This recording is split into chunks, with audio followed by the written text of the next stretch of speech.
All right, thanks for coming out tonight. This is a book. You know how you have these books that are with you for a long time, and that it's not always a pleasant thing, right? So this book I first came across when I was doing my doctoral work at Emory, and I saw it in the bookstore, and the original editions had, there's a great Native American artist named Fritz Scholder, and he had a painting called Unfinished Crow that is really striking. That was the original cover, and I thought, oh, what's this? And so I picked it up, and I thought, oh, well, I'm an earnest graduate student. I'll put this on my shelf, and I'll get to it one day. So I did, and I got lost and put it down. And I don't know, I'm getting a Ph.D. in literature, but I don't know what's happening here. So let's move on. So I did it again, and I got a little further, and again, I put it down. It was the third time before I was able to read it all the way through, and when I did, I still wasn't sure what I just read. This is one of those books for me. We've been together a long time. It's taught me so much. It's been very patient with me, as you can tell. But I would say that this book, Ceremony, has been, I'm a literature professor. Don't tell anyone. I actually don't have a degree in philosophy here at the Philosophical Research Society. I'm a literature professor. And so I know literature and I know how to interpret it, but this one just was extremely difficult and that much more rewarding because of it. So I'm happy to share it with you tonight. It was for a time, I don't know if this is true anymore, it was for a time the most assigned novel on college campuses, which I don't think is a good thing because it's not the kind of book you would read for class. Well, I don't know. It's a difficult book. It's also the deepest and broadest book I've ever read, I think. And maybe I'll be able to give you a sense of why as we move through it. Here's our passage for tonight. He cried the relief he felt at finally seeing the pattern, the way all the stories fit together, the old stories, the war stories, their stories, to become the story that was still being told. He was not crazy. He had never been crazy. See, I don't even know if I'm going to get through this tonight. This book means so much to me. Just take that. He was not crazy. You're not crazy. You'd never been crazy. He had only seen and heard the world it always was, as it always was. No boundaries, only transitions through all distances and time. So, this novel is by Leslie Marmon Silko. Her father is Lee Marmon, who is a famous Native American photographer. If you've ever traveled through the Southwest, especially New Mexico, and stopped at a gas station and gotten a postcard, you might have seen this postcard. It's called White Man's Moccasins, and that's Jeff from Laguna Pueblo. Jeff did not like his picture taken, so Lee had to give him a cigar to make him sit down long enough to get his photo taken. For Silko, she says, my family is, this is a quote from her, my family are the Marmons of old Laguna Pueblo on the reservation. Now, if you've ever been to New Mexico and you've come from California, you're going east and there's a little rise, and then just off to the left, you wouldn't see it, is Laguna Pueblo. And about 40 miles later, you'll hit Albuquerque. So there are 19 pueblos in the United States. Many of them follow the Rio Grande or follow rivers in that area. Laguna is one of them. So her family, she says, my family, are the Marmons at Old Laguna on the Laguna Pueblo Reservation where I grew up. We are mixed bloods, Laguna Mexican white, but the way we live is like Marmon's. And if you are from Laguna Pueblo, you will understand what I mean.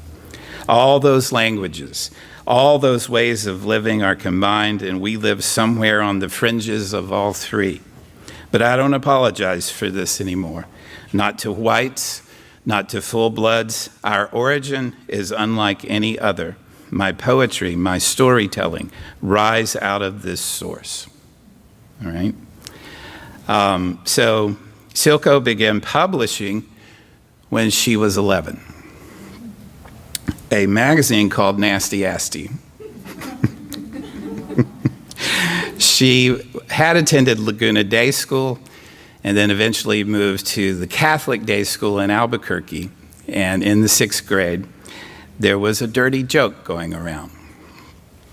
And the young and precocious Leslie Silko decided, well, probably because she knew somebody would be punished for it, she decided it needed to be recorded, chronicled in a magazine. And so she thought she would publish the dirty joke. And she edited and printed 2 copies of Nasty Asty.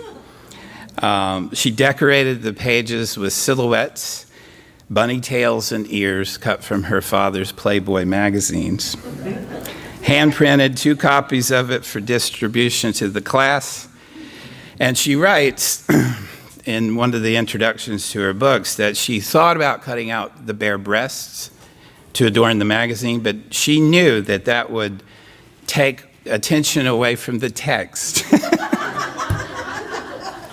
At 11, she knew that. And so she did not use the pictures of the breasts, and she did not take the Playboy stuff too seriously because she remembers her mother told her that that was silly and ridiculous stuff. So she worked way into the night to produce her magazine, which was very well received by the Catholic Day School 6th grade.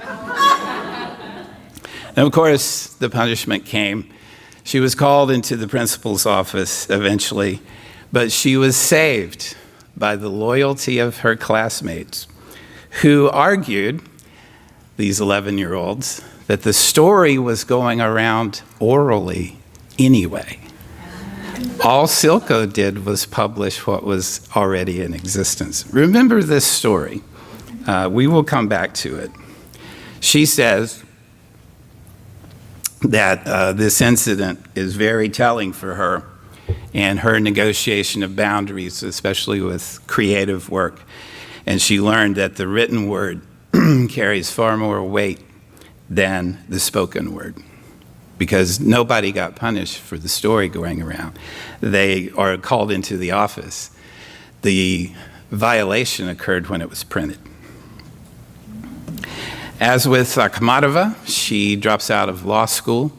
Hers is a really interesting case because she had a scholarship at the University of New Mexico. She graduated with her bachelor's degree there, had a law scholarship designed for Native people to seek justice in the U.S. legal system. And they read a case where the Supreme Court heard a case about the execution of a black man who was clearly developmentally disabled, and they executed him anyway. And so she writes this: "That case was the breaking point for me. I wanted nothing to do with such a barbaric legal system." She decided then, and again, she's going to be, 23? That there was no way to get justice in the American legal system, but she still wanted justice. How was she going to get it? Through storytelling. And so she made that her life.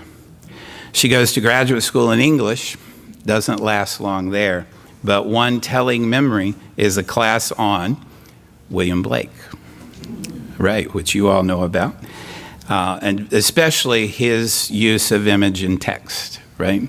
Now, she's way ahead of William Blake because she did Nasty Asty at 11, but she recognized a fellow genius, no doubt.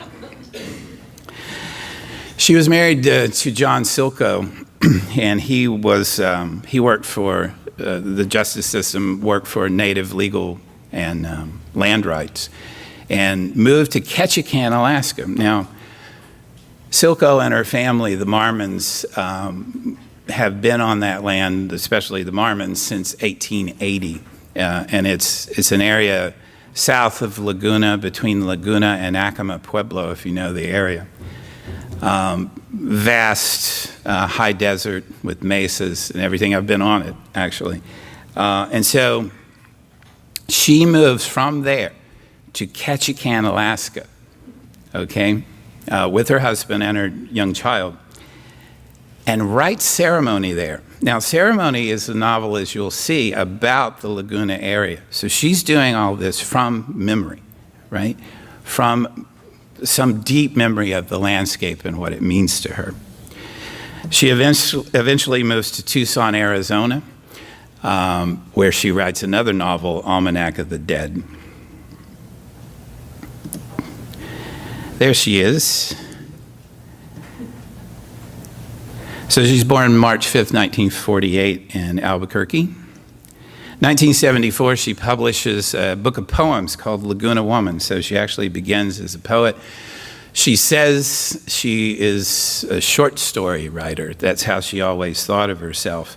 But then she got a contract to do a publication for Penguin.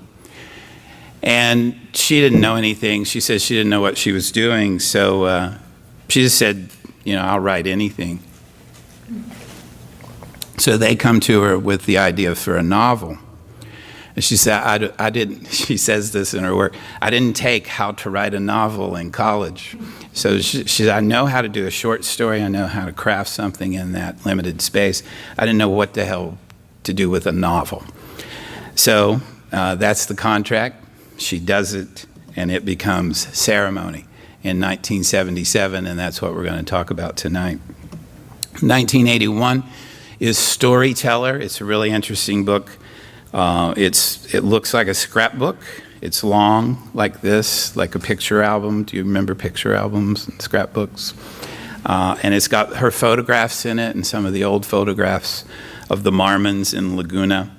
Some of her poetry from Laguna Woman, some new short stories, some old short stories. It's a really nice piece of work, very unusual in terms of genre. In 1991, after moving to Tucson, she writes Almanac of the Dead. Now remember, she went to law school to get justice for her people, and she never gave up on that. She just decided to do it through storytelling. So Almanac of the Dead is, Silko says, my 762-page legal indictment of the United States. It is. I honestly don't recommend you read it. It is, again, I'm a literature professor. I've read a lot of literature. I like the dark stuff. I have never read anything so dark in my life. I don't even know how to describe it. It's this massive, well, in fact, what she based it on was the Popol Vuh, the Mayan codexes, the folding text. And so it reads like that. You've got, I counted it once, I think there's like 62 different protagonists, 5 different countries, not just settings, but countries. And they all kind of are orchestrated, moving toward Tucson. It's amazing. It's incredibly powerful and extremely difficult to read, but worth it. I would say worth it, but settle in if you decide to read it. Settle in. 1999 was a very different take, Gardens in the Dunes, about 2 little girls in the 19th century who are abducted and moved through the American Southwest and are actually taken care of by a radical group of Mormons who find themselves in great sympathy with the native people at the time. Very worthwhile and very interesting. The Turquoise Ledge is her latest book, 2010. It's a memoir, very nicely done. As you can see, there's not a great output here compared to, say, Louise Erdrich, who is an Anishinaabe who probably has 4 times this many works. But then Ceremony, Storyteller, and Almanac of the Dead, that is you could read those three and understand Native America and those voices and those stories. So this is the opening of ceremony, and I wanted you to see it. And it's amazing how difficult it was to present this to you, because everything now is online, and so it comes through a reader. I just wanted you to see the pages, because this is how she lays them out. Notice the white space. Notice the effect on your eye as you move through here. And I'm going to get to the text. Don't worry about that. But okay, so you see a lot of white space here. Starting on the right side, it's a creation myth that I will read you. Then here's the next page. Again, lots of white space, more stories, and then sunrise. Sunrise on the left side of the page, and then the novel begins. This is all deliberate. This is nasty. She's doing the same thing. She's trying to lay out the text in an imagistic way, right? Here's the opening, the first words of the novel. Seitsinako, thought woman, is sitting in her room, and whatever she thinks about appears. Okay, so you see why I was confused from when I first read this book. Why are you starting a novel this way? Who the hell is Seitsinako? And what room is she in? And wait, she's creating the world with her thoughts? Yes, she is. So you'll see who that is and what that means shortly. By the way, the artist tonight is John Quick-to-See Smith, my favorite Native American artist, and really powerful images here. And she's a prolific painter and very powerful one, as you can see. All right, so the first words after the opening myth and response, there's a kind of dialogue there at the beginning that I'll get into later with Seitsinako and these other voices, and the importance of stories. But here's where the prose section begins. Teo didn't sleep well that night. And again, he's woken up. So you've got sunrise across the page and Teo waking up, right? By the way, Silko says Teo, so I know in Spanish it would be Tayo. I don't know why she says Teo, but she does. And the first thing that happens to our character, Teo, is that he's a mess. He is, well, let me just read it to you. He could feel it inside his skull, the tension of little threads being pulled, and how it was with tangled things tied together. And as he tried to pull them apart and rewind them into their places, they snagged and tangled even more. So Teo had to sweat through those nights, and then thoughts became entangled. He had to sweat to think of something that wasn't unraveled or tied in knots to the past, something that existed by itself, standing alone like a deer. And if he could hold that image of the deer in his mind long enough, his stomach might shiver less and let him sleep for a while. I don't know about you, but that's the best description of being a mess I've ever seen. I feel it every time I read it. I know that feeling viscerally, thoughts firing off, and they're entangled and you can't get them under control. And all you want is one single thing that you can focus on to make all these voices and images stop, right? So that is Teo. And Teo is sick, according to the novel, for a number of reasons that we'll get into, but mainly because he cannot see the pattern. He cannot see the pattern. He observes all of the elements just fine. In fact, too fine. He can see everything that's happening and them moving against each other, but there's no story that will put these elements into relation in a meaningful way. So, one of the reasons I had difficulty, and most readers have difficulty with the first third of the novel, is that Silko replicates this process in the reader. Sudden scene shifts, time shifts, voices that come into the text that you haven't heard or know. In fact, there's still things in the text I don't know where they come from. And there's a separate little section on bears. And I'm like, okay, but how does this relate? It doesn't, which is the point. It's all this stuff in Teo's head, and no relation, no pattern, no narrative he can put it into. So you will feel it. Now, another reason Teo is sick is that he cursed the rain away. Quote, so he had prayed the rain away, and for the 6th year it was dry. The grass turned yellow and did not grow. Wherever he looked, Teo could see the consequences of his praying. Now, why would a Laguna man living in the high desert there pray the rain away? Well, it's because he was in the Second World War. As many Laguna people and as many native people were. I don't know if you know the Johnny Cash song, The Ballad of Ira Hayes. Do you know Ira Hayes? Ira Hayes, do you know the Iwo Jima statue? Marines planting the flag. Okay, one of those guys is Ira Hayes. He's a Laguna Pueblo. He came back from the war. He was memorialized in the statue.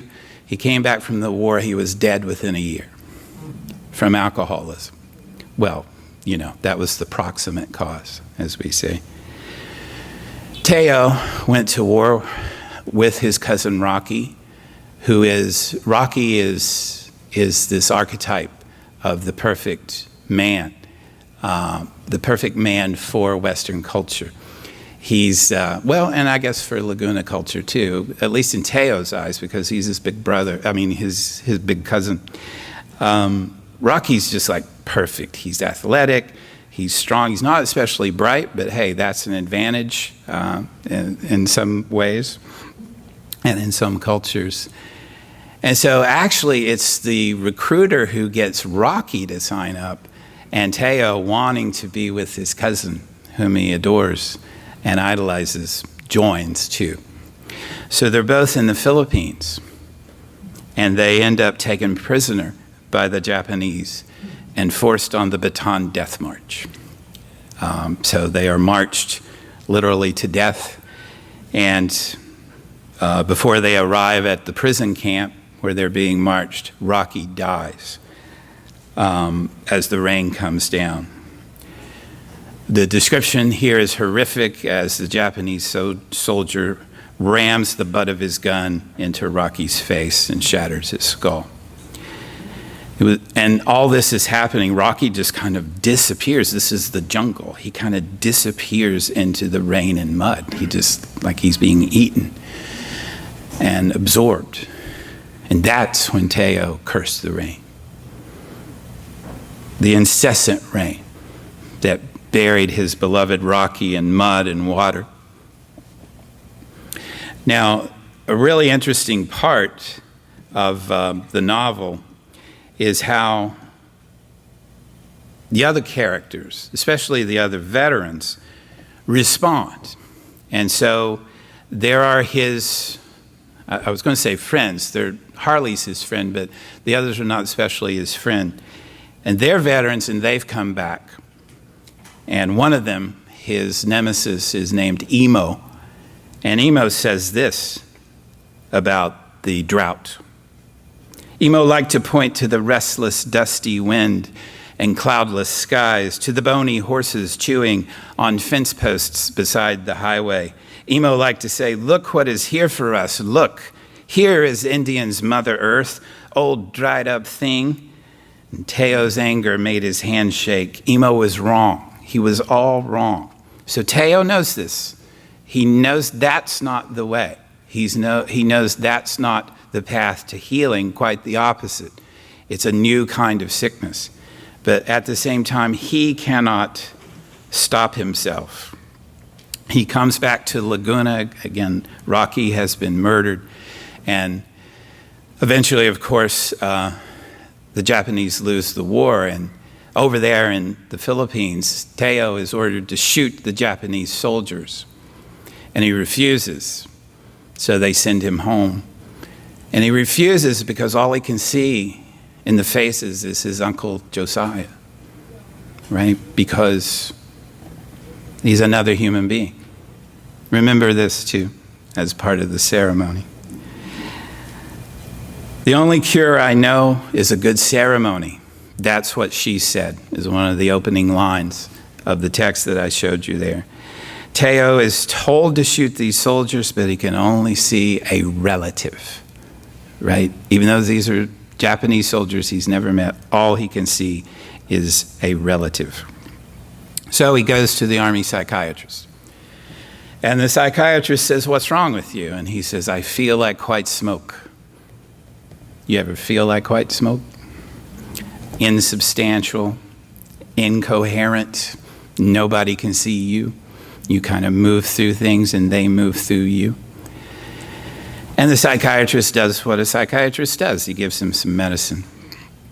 Now, up to this point, Teo has been vomiting and urinating a lot, too much. And so it's clear he's kind of purging himself of something, or trying to purge himself of something, some sickness, some poison. And so that's why he ends up at the army psychiatrist, is they're trying to treat him for this. Obviously, it doesn't work. And in fact, there's an amazing scene after he visits the psychiatrist, where he goes to the train station and he vomits into the trash can and he passes out. And this is in Albuquerque, so it's a little bit of a cosmopolitan city. So he wakes up and there are Japanese faces around him because there were Japanese tourists there. And he's just like, I can't see the pattern. I can't put this together. This makes no sense. I was just over there killing you, or being told to kill you, and here you are in my home? It doesn't make sense. But the Western medicine does at least get him released from the hospital, which is, of course, the primary goal of Western medicine, is to get you out of the hospital and out of care. Now, I'm kind of going through the first third of the novel with you, this especially confusing part. And here's something else very strange happens. We get a story in verse of ancient Laguna myths. They just pop up. So Teo's throwing up at the train station, and next we hear a story about Reed Woman and Corn Woman. And again, you're like, wait, what? Did I miss a transition? No, it just pops up. And this is the story.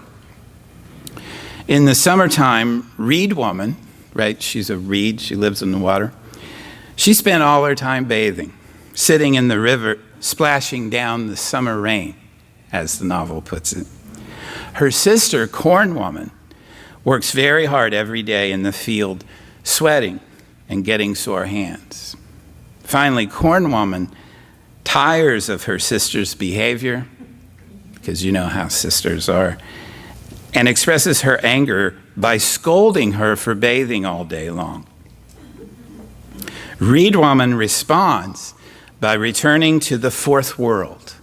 Pueblos believe this is the fifth world. She goes back to the fourth world. By the way, the Hopi, who are Puebloan, believe that that they came out of the fourth world at the bottom of the Grand Canyon, in a little tiny hole about like this that a spider can come out of. It's called a sipapu. How amazing would that be if you really believed that? If you really believed you lived in the fourth world, or your ancestors did, and you came up into the fifth world through a little hole at the bottom of the Grand Canyon. It would change everything. Honestly, it would change everything. You would treat the land differently. You would treat this life differently. Well, Reed Woman goes back, quote, to the original place down below, and there was no more rain. You can start to see the faint outlines of a connection here. All right, there are three main women in Teo's life, at the beginning at least. There is Auntie, Old Grandma, and Laura. Auntie has adopted the colonial Christian faith and is extremely judgmental. Although you get the feeling she was always judgmental. She didn't need Christianity to help her with that. But it's there, and you can use it that way. She's also a gossip, so very interested in the goings-on in the Pueblo. And she's incredibly mean to Teo, and she raises him, because you'll hear about his mother in a minute. There is old grandma, and old grandmas are usually pretty cool. And this old grandma is pretty cool. So this old grandma is not crazy about her daughter, Auntie, who's, well, would that be her daughter? Or anyway, she's not crazy about Auntie, but tolerates her. Is very interested in Teo, but not intrusive. Just kind of watches, sees what's going on, And eventually, and occasionally, will chime in some things, and eventually has the last line in the novel, which is old grandma should have that. And then there's Laura. Laura is Teo's mother. She's dead. She's been dead a long time. She would go with white men, and Auntie would find her sometimes down by the river with nothing but high heels on in the morning. And eventually she dies under mysterious circumstances. Now let me just give you a sense of the depth of this novel that I was talking about. So we read this and we register, okay, Laura was troubled, and maybe she was a prostitute, whatever, she slept around with white men. And there's a kind of, maybe at the edge of your thoughts, there's a kind of, well, yeah, you shouldn't do that, so there. But in Laguna, anybody would recognize Laura as a majestic mythological figure named Yellow Woman, who is a hero to the Pueblo people. She goes down by the river, and she meets a Kachina, a mountain spirit, and goes away with him. Right? You see how it kind of overlaps with the negative? She goes away with him, and she leaves her family. She's married. She leaves her family, and she comes back bearing twin boys.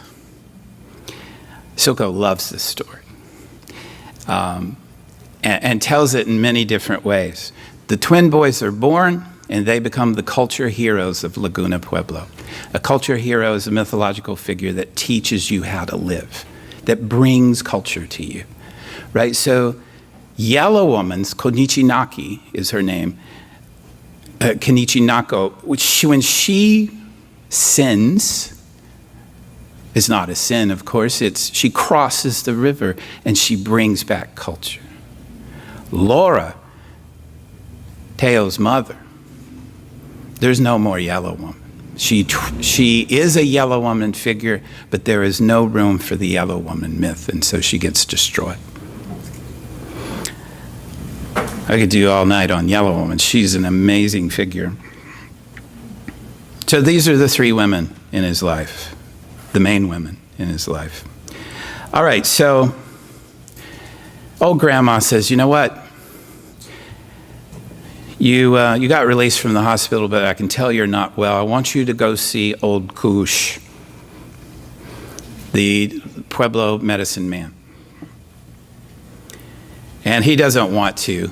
I mean, Teo's been out in the world. He's traveled. He's been to the big cities like San Diego and and other cities. And he's like, Grandma, this is just superstition.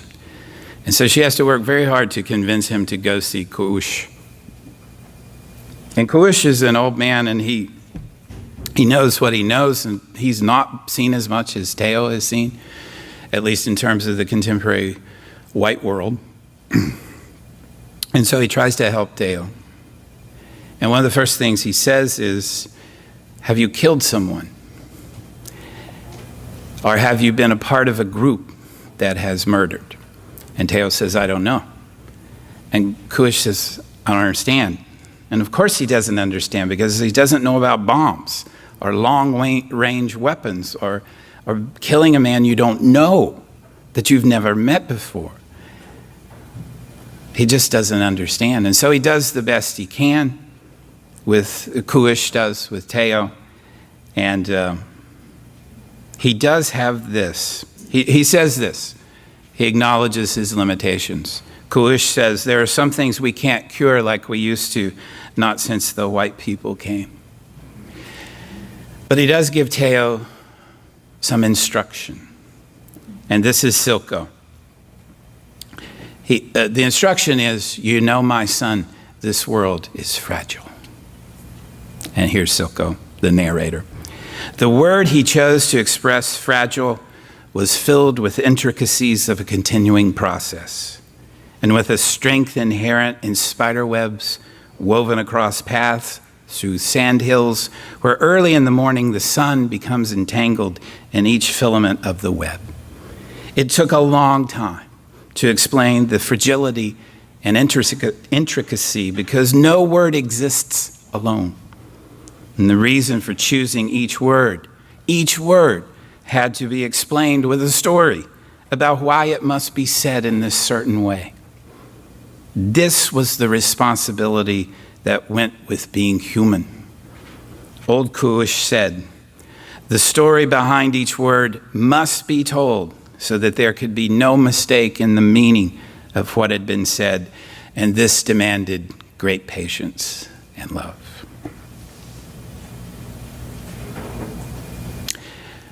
Teo improves, but not enough. One of the things that changes is that he can no longer drink. He stops throwing up unless he drinks. Then he throws up immediately. Okay, so alcohol in native people is a long and tragic story.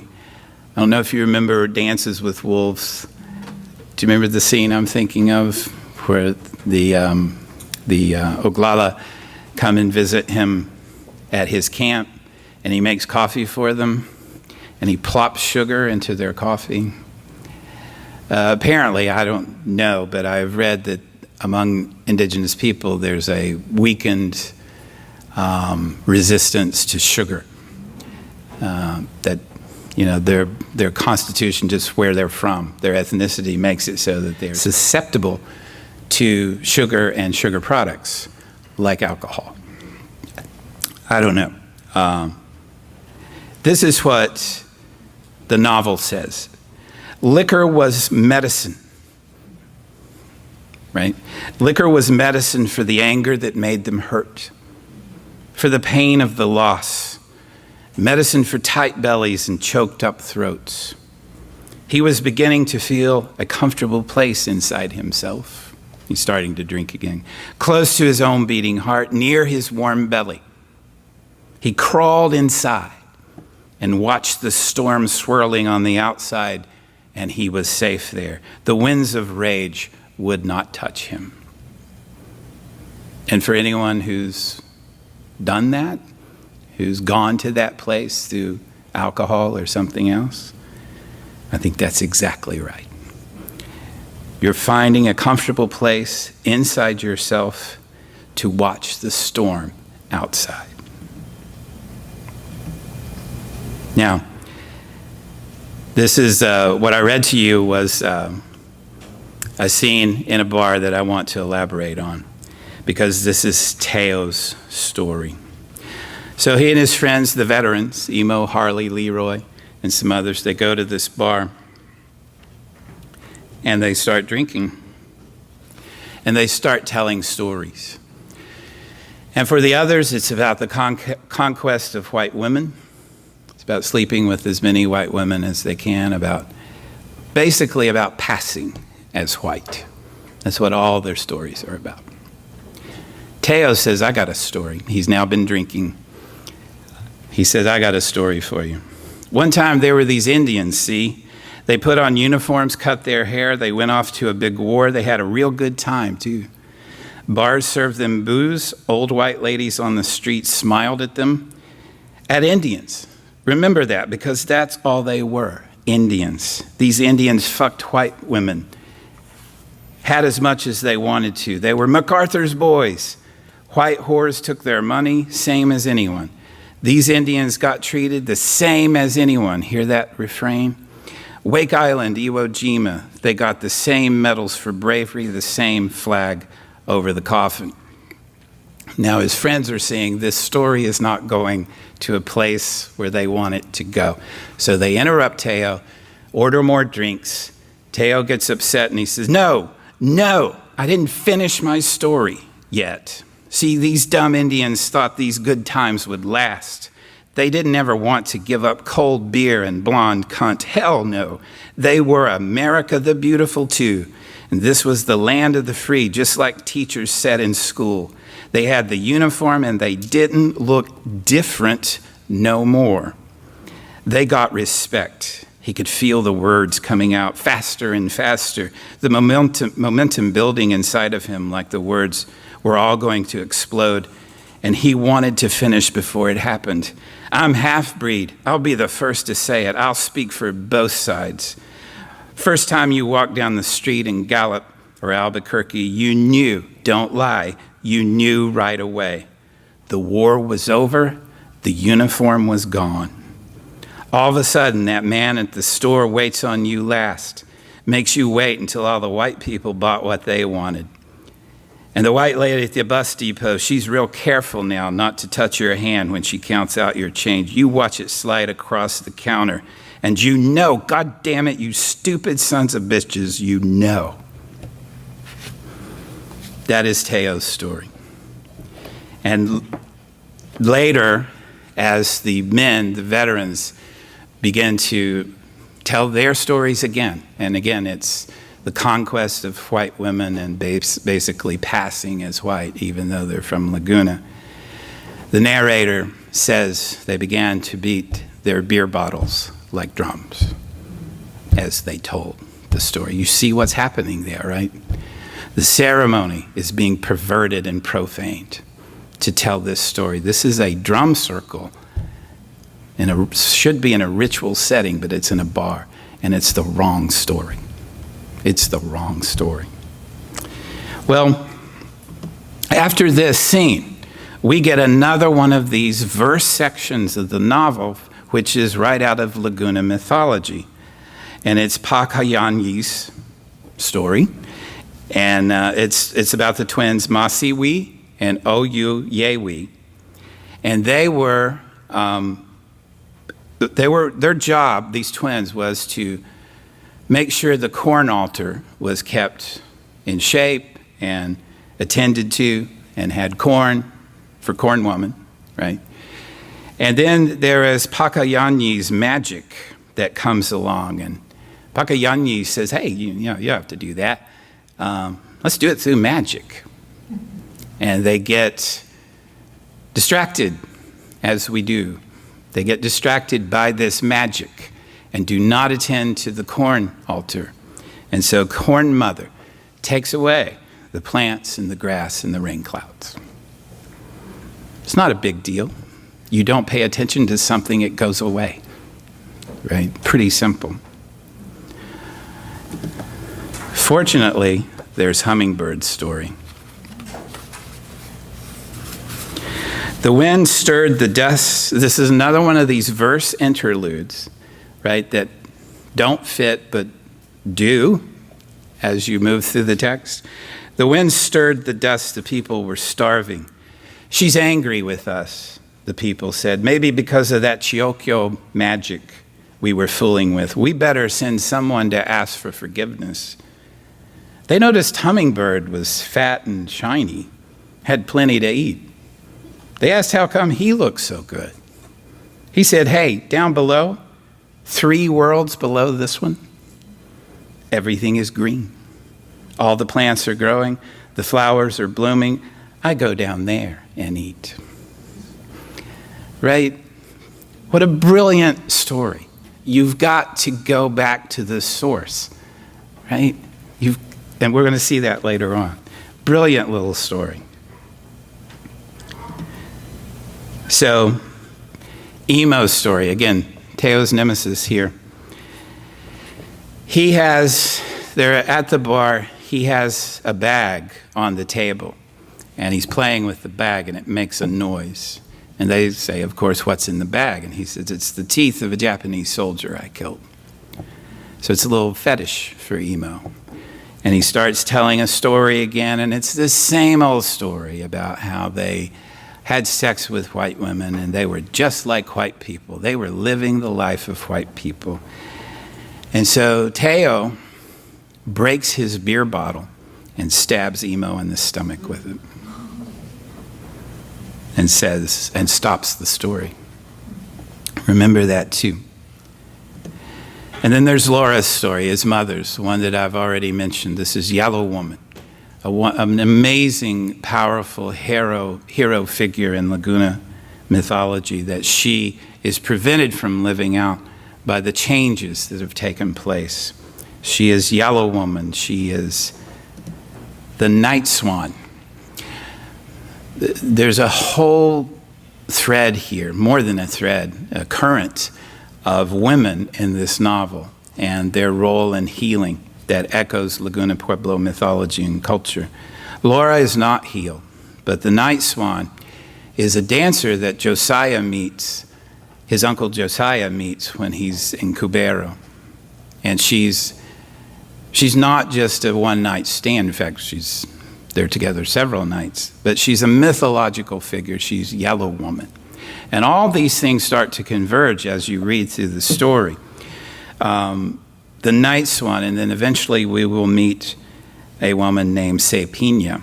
And I'll show her to you in just a minute.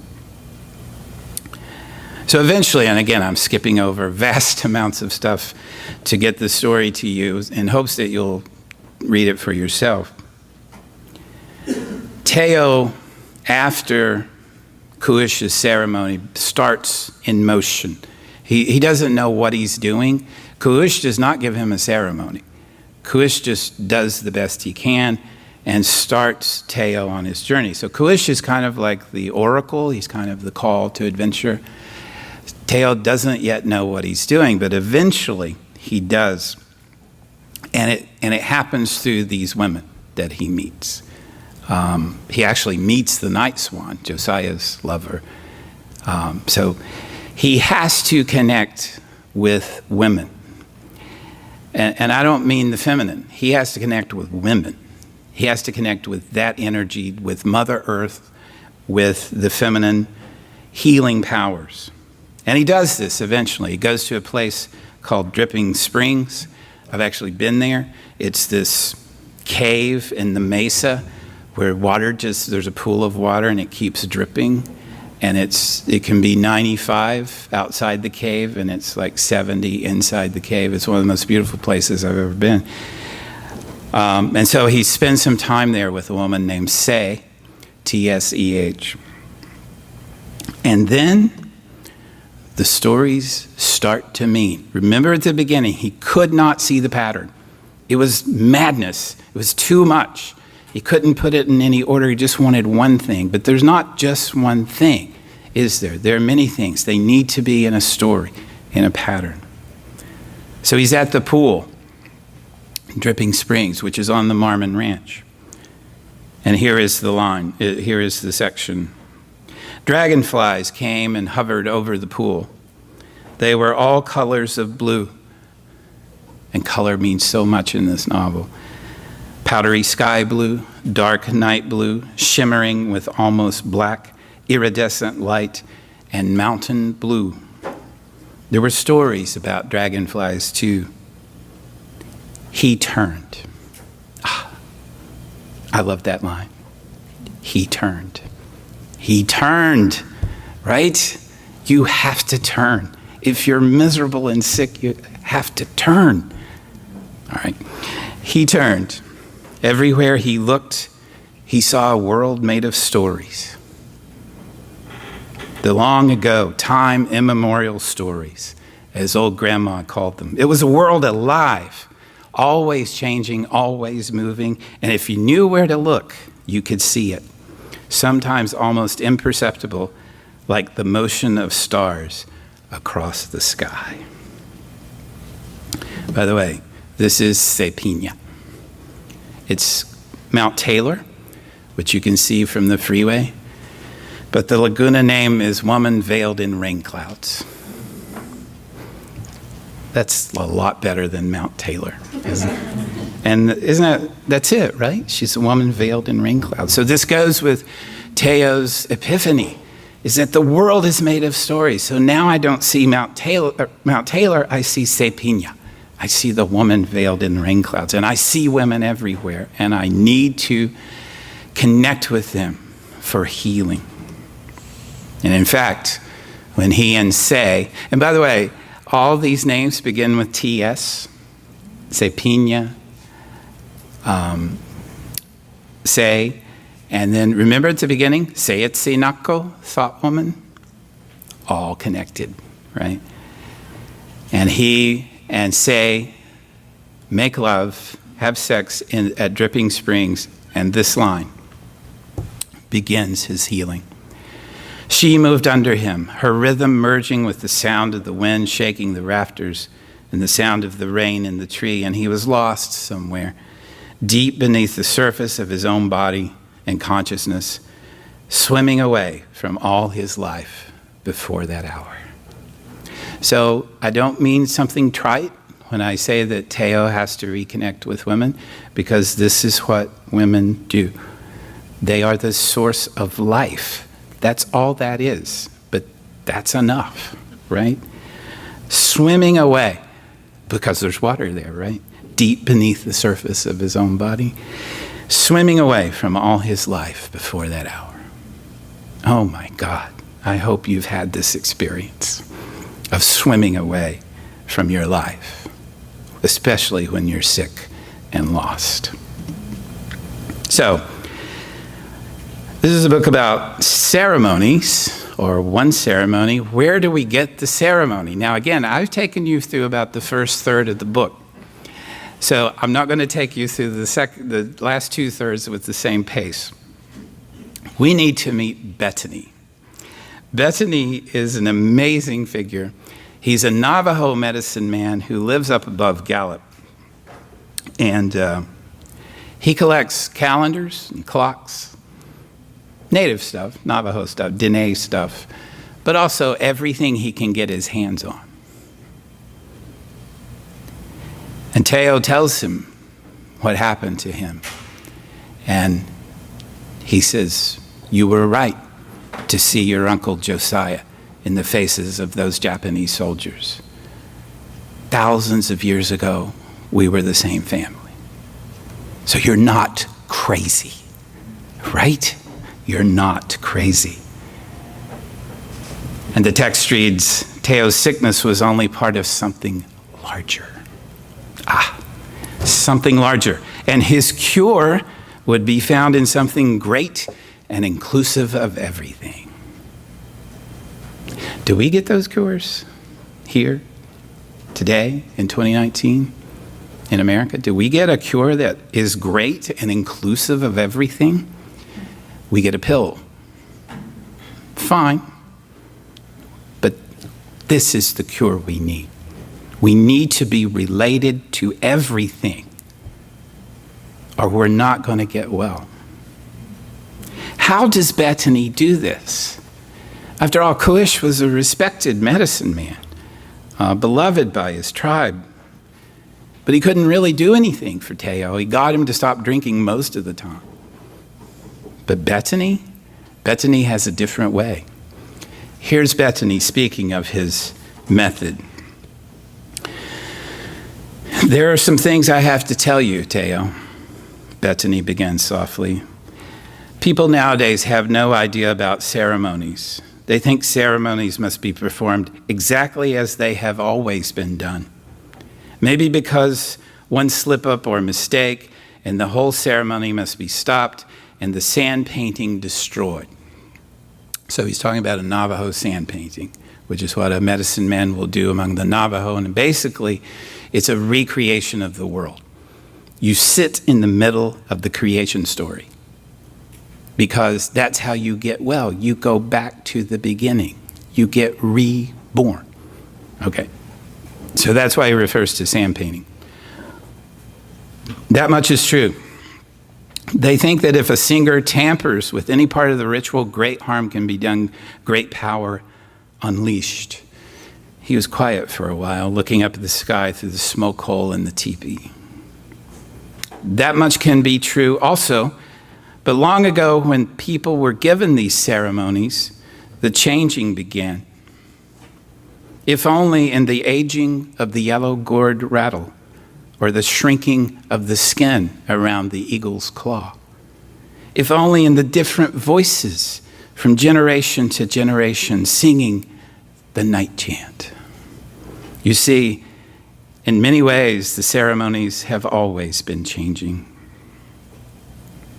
Teo nodded. He looked at the medicine pouches hanging from the ceiling and tried to imagine the objects they contained. Bethany continues, at one time the ceremonies as they had been performed were enough for the way the world was then. But after the white people came, the elements in this world began to shift and it became necessary to create new ceremonies. I have made changes in the rituals. The people mistrust this greatly. But only this growth keeps the ceremonies strong.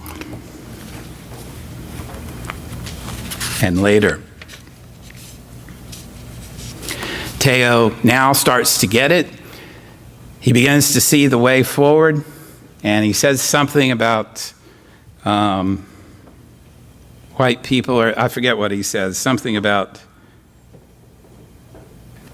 Teo says something is bad. Bethany says this, hey, accidents happen and there's little we can do, but don't be so quick to call something good or bad. There are balances and harmonies always shifting, always necessary to maintain. It is very peaceful with the bears. People say that's the reason human beings seldom return from a bear visit. It's a matter of transitions, you see, the changing, the becoming, must be cared for closely. You would do as much for the seedlings as they become plants in the field. Now, I like this very much because we're back to Heraclitus, where we began, right? All right, I need to wrap this up, but there's a witch contest. The next verse section is a witch contest where witches are called from all over the world, and the witchery creates something that I'll tell you about at the end. I just wanted to give you these words from the sand painting ceremony. This is part of the ceremony that Bethany gives him. I am walking back to belonging. I am walking home to happiness. I'm walking back to long life. Isn't that beautiful? All right. So, the ceremony is actually for Teo to find his Uncle Josiah's speckled cattle. So these are weird cattle. They're like Mexican, and they don't have much meat on them, and they won't be contained. They'll just run through all the fences, and so they're Josiah's, and Josiah, his Uncle Josiah, is dead now. So he has to go find these speckled cattle. Now, this is the way the ceremonies are. They are nonsensical, right? He doesn't have to find the cattle, but that's the point. The ceremonies are excess. They are outside of your rational world. They should be irrational. Go find those speckled cattle. And of course, you find much more. And this is where now he can no longer drink. Once he begins the ceremony, he meets Say. And then at the end of the novel comes this incredible convergence, which is, according to the narrator, where the whirling darkness started its journey. So in the witch contest, they talk about the whirling darkness. What is this whirling darkness? Well, it's Trinity Site. It's the place where the atomic bomb was first tested. That is the witchery. That's who won the witch contest, is the witch who said, let's make this. Let's make uranium. And let's teach the people how to turn it into destruction. And so it's really interesting geography there. You've got Trinity Site. I don't know if you've ever been there, where they tested the first atomic bomb. By the way, Enrico Fermi was in a bunker, and they were taking bets. These scientists, these physicists, were taking bets on whether or not the state of New Mexico would be incinerated. And Fermi thought it would. So he lost the bet, thankfully. Trinity Site, Los Alamos, right? White Sands, Laguna. Laguna Pueblo's right there. And in fact, in Almanac of the Dead, she describes the Great Stone Snake, which is made of the tailings of the mining that was done there. So it's just, a bunch of tailings from the mining laid out. But the people there saw a great stone snake. And Almanac of the Dead is about the great stone snake arising. So there's another little bit. Now here at Trinity Site, guess who shows up? Emo. Emo's there to kill Teo. And he does kill Harley right in front of Teo. And so Teo now has a screwdriver, and he imagines driving it through the temple of Emo. But he doesn't. Remember before, he stabbed him in the belly, but now he says no. And this is the message of ceremony, is that it may take a long time. And you should not be part of the witchery.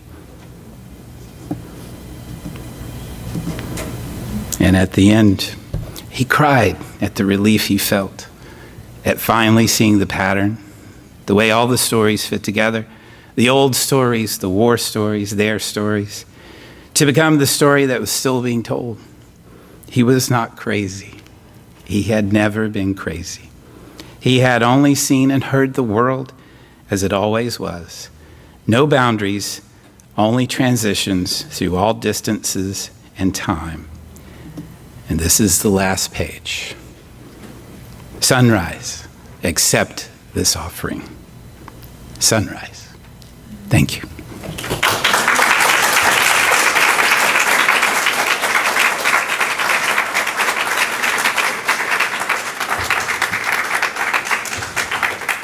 Thank you very much for listening.